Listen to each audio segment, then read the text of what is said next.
ตาไฟฟ้าโอเคว่าในนั้นซะแล้วมาเบิ่งเขาซื้อ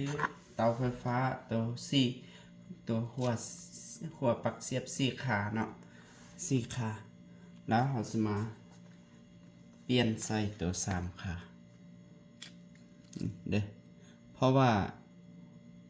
ปลั๊กเสียบหัวปลั๊กเสียบของเขาตอนอันมี3 ขาเท่านั้นฉะนั้นเรามาเปลี่ยนเมื่อเราอยากเปลี่ยนเราก็ต้องได้มีตัว screwdriver มีตัวบิดน็อต2 ตัวนี้ออกเมื่อบิดออกแล้วเราก็ take out like this เอาออกแบบนี้แล้วก็มีน็อต3 ตัวอัน4 ขานี่นะมันมี4 สายแต่ว่า2 สายมาใส่สายสีขาวตัวเดียวกันสายดำและสายแดงไปทางนี้ดำและแดงเป็นสายฮ้อนทั้งหมดแล้วก็เขียวและขาวเป็นสายเย็นฉะนั้นเราสายนี้ก็คือเดียวเขาก็เอาสายดำและแดง2 สายดำทางข้างไว้ใส่นี่ใส่แดงและดำแล้วก็เอาสายขาวไว้กลางนี้ก็พอดี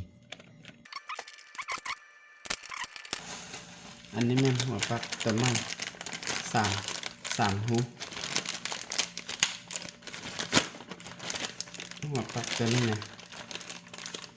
สายเย็นมันตัวนี้มันสายเย็นเข้าตัวนี้แบบนี้นะเนาะนี่เบิ่งเห็นบ่สายเย็นแล้วก็สายฮ้อน2 สายมาทางนี้เขาก็หมายไว้นี่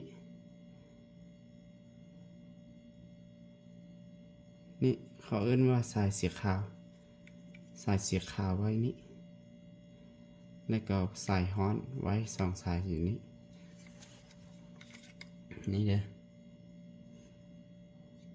สายเย็นสายฮ้อนสายแดงและสายดำเป็นสายฮ้อนสายขาวเป็นสายเย็นสายขาวมันตัวซื่อ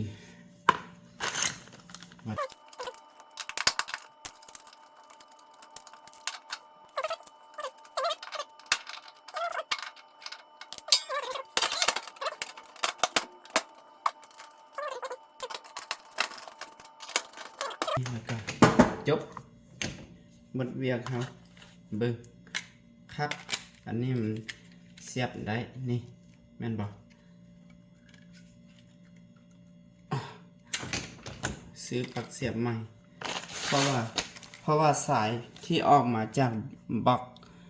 เป็นสาย3บ่แม่นสาย4ฉะนั้นเขาจริงต้องได้สับเปลี่ยนตัวนี้เท่านั้นเด้อบ๊ายบาย